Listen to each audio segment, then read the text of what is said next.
नमस्कार दोस्तों, मैं हूं एस्ट्रोलॉजर मीनाक्षी और आज के इस वीडियो में बहुत बहुत स्वागत करती हूं आप सभी कुंभ राशि वाले जातकों का।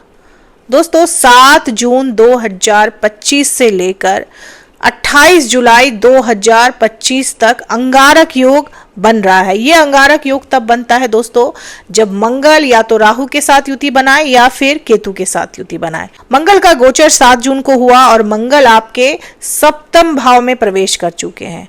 यहाँ पर उन्होंने युति बनाई है केतु के साथ और राहु आपके पहले भाव में है। इस तरह से अंगारक योग का निर्माण हो रहा है आपके 7वें भाव में यानी सिंह राशि में। मंगल आपकी राशि में आपके कर्म भाव के स्वामी है यानी कि आपके 10वें भाव के स्वामी है और आपके तीसरे भाव के स्वामी है यानी पराक्रम भाव के स्वामी है। और फिलहाल वो अंगारक योग बना रहे हैं आपके सप्तम भाव में, जो कि आपके विवाह का भाव होता है, आपके दाम्पत्य जीवन का भाव होता है, आपके पार्टनरशिप का भाव होता है, आपके डेली वेजेस का भाव होता है। मंगल की दृष्टि आपके पहले भाव पर रहेगी, आपके 10वें भाव पर रहेगी और आपके तीसरे भाव पर रहेगी। तो इन सभी भावों पर भी मंगल और केतु की इस युति का प्रभाव पड़ेगा। सबसे पहला और महत्वपूर्ण प्रभाव जो आपको आपके जीवन में देखने को मिल सकता है 28 जुलाई तक, वो है आपके दाम्पत्य जीवन में समस्याएं बढ़ सकती हैं, क्योंकि मंगल सप्तम में ऐसे भी दाम्पत्य जीवन के लिए अच्छे नहीं माने जाते और जब वो केतु के साथ रहेंगे तो बहुत बड़ी बड़ी समस्याएं आ सकती हैं आपके दाम्पत्य जीवन में।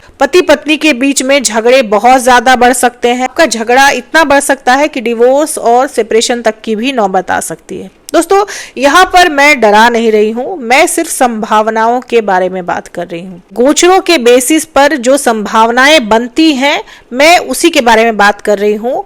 तो यहाँ पर डरने और डराने वाली कोई भी बात नहीं है। संभावनाएं बनती हैं, सतर्कता आप रख सकते हैं। सप्तम भाव में मंगल केतु की युति वैवाहिक जीवन में बड़े बड़े उथल पुथल ला सकती है। आपके दाम्पत्य जीवन में गलतफहमियां, धोखे बढ़ सकते हैं, इसकी भी संभावना बढ़ जाती है। पार्टनरशिप में अगर आप बिजनेस करते हैं तो भी आप परेशानी में पड़ सकते हैं। आपका पार्टनर या तो आपके साथ धोखा कर सकता है या फिर आपको पार्टनरशिप के बिजनेस में घाटा उठाना पड़ सकता है। तो पार्टनरशिप के बिजनेस के लिए भी मंगल केतु की युति बहुत अच्छी नहीं मानी जा सकती है। हालांकि मंगल केतु की ये युति आपके डेली वेजेस, डेली इनकम में इजाफा कर सकती है, कि रोजाना की आमदनी में बढ़ोतरी कर सकती है। मंगल आपके 10वें भाव के कारक है। 10वां भाव आपके कर्म का भाव होता है, आपके नौकरी व्यवसाय का भाव होता है। तो 10वें भाव के कारक होकर मंगल सप्तम भाव में बैठे रहेंगे। ये स्थिति आपको प्रमोशन दिलाने वाली है, आपको तरक्की दिलाने वाली है। आपको आपके कार्यालय में कोई ऊंचा पद मिल सकता है, आपकी प्रतिष्ठा बढ़ सकती है आपके कार्यालय में। आपकी सामाजिक छवि जो है वो एक पावरफुल इंसान के रूप में उभर कर आ सकती है। नौकरी पेशा लोगों के लिए ये परिस्थिति बहुत अच्छी है, लेकिन आपको आपके बॉस से दिक्कत रह सकती है। आपके बॉस जो है वो आप पर हावी रह सकते हैं, आप पर काम का बोझ बहुत बढ़ा रह सकता है। आप नौकरी स्विच करने की भी सोच सकते हैं, क्योंकि केतु है तो हो सकता है कि आप बहुत ज्यादा सेटिस्फाई ना हो, जो काम अभी आप कर रहे हैं उसमें आपको कोई बहुत ज्यादा सेटिस्फैक्शन ना हो, तो आप नौकरी स्विच करने की सोच सकते हैं। तो नौकरी स्विच करने की भी संभावना बन रही है। आप नई नौकरी में जा सकते हैं, नए जॉब में जा सकते हैं। इस तरह की भी संभावना मंगल और केतु बना रहे हैं। नौकरी पेशा लोगों के लिए युति अच्छी मानी जाएगी। कामकाज का बोझ रह सकता है आप पर, लेकिन आपकी नौकरी में आपको पद और तरक्की दोनों मिल सकती है। अब दोस्तों मंगल और केतु की दृष्टि आपके पहले भाव पर पड़ रही है, वहां पर राहु पहले से ही बैठे हुए हैं। ये परिस्थिति आपकी सेहत को लेकर भी अच्छी नहीं मानी जा सकती। सेहत से जुड़ी समस्याएं आपको रह सकती है।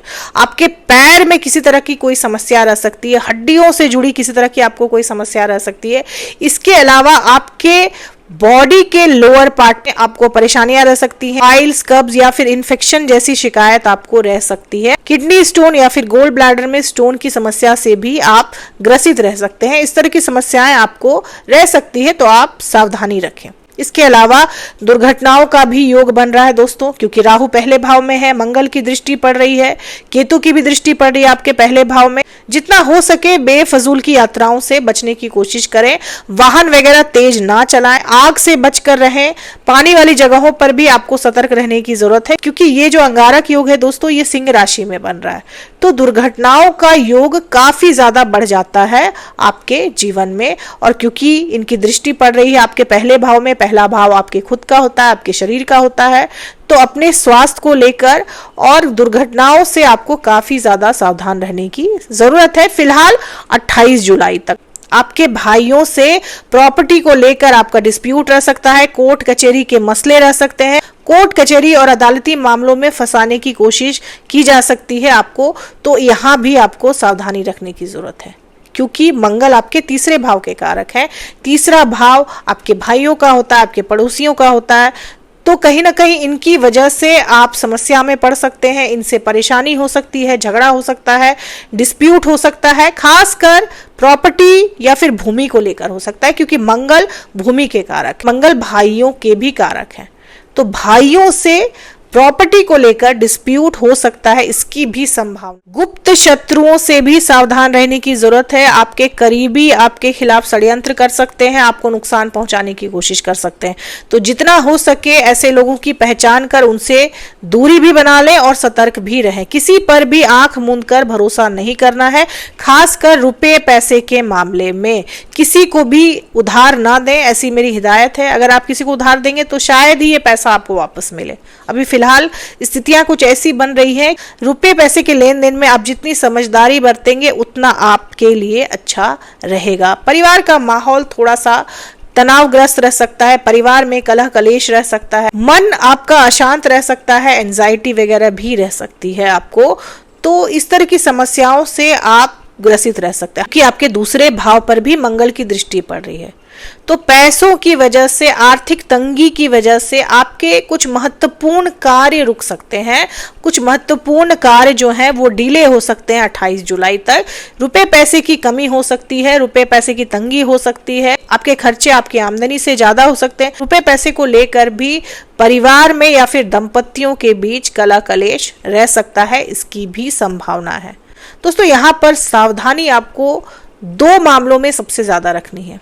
एक तो अपने दाम्पत्य जीवन में बहुत ज्यादा सावधानी रखनी है आपको, अपने पार्टनर को, अपने पति या पत्नी को ग्रांटेड ना लें, क्योंकि परिस्थितियां कुछ ऐसी बन सकती है जहां हो सकता है कि सामने वाला अब आपको बिल्कुल भी बर्दाश्त करने के लिए तैयार ना हो, या फिर आप सामने वाले को झेलने के लिए बिल्कुल भी तैयार ना हो। और ऐसे में एग्रेशन में आप कोई गलत फैसला भी ले सकते हैं, क्योंकि राहु की भी दृष्टि है आपके 7वें भाव में। तो मैरिड लाइफ के लिए यह परिस्थिति अभी फिलहाल काफी गंभीर बनी हुई है। ऐसे लोग जो विवाह तय होने का इंतजार कर रहे हैं, हो सकता है उनके विवाह तय होने में भी डिले आ जाए। अब दोस्तों समस्याएं हैं तो रेमेडी भी है। आपको मंगल और केतु की रेमेडी करनी चाहिए, राहु की भी रेमेडी करनी चाहिए। तो राहु और केतु के रेमेडी के रूप में आप अपने गले में चांदी की चेन पहने, या फिर आप अपने हाथों में चांदी का कड़ा भी पहन सकते हैं। अंगारक योग से बचने के लिए आप जब भी स्नान करें तो उस जल में आप गंगा जल मिला दें, इससे भी आपको अंगारक योग में काफी राहत मिलती है। इसके अलावा हनुमान चालीसा का पाठ नियमित रूप से जरूर करें दोस्तों, ये आपको बड़ी बड़ी मुसीबतों से बचाने का काम करेगा। मंगलवार के दिन हनुमान जी को गुड़ के लड्डू आप चढ़ाएं, इससे भी आपको काफी राहत मिलेगी। और गुड़ का दान भी करें आप।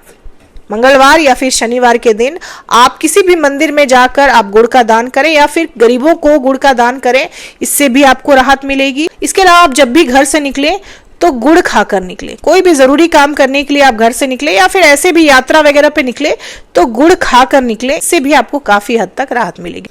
तो दोस्तों ये थी मेरी एनालिसिस कुंभ राशि वाले लोगों के लिए। उम्मीद करती हूँ कि वीडियो से आप लोगों को काफी हेल्प मिली होगी।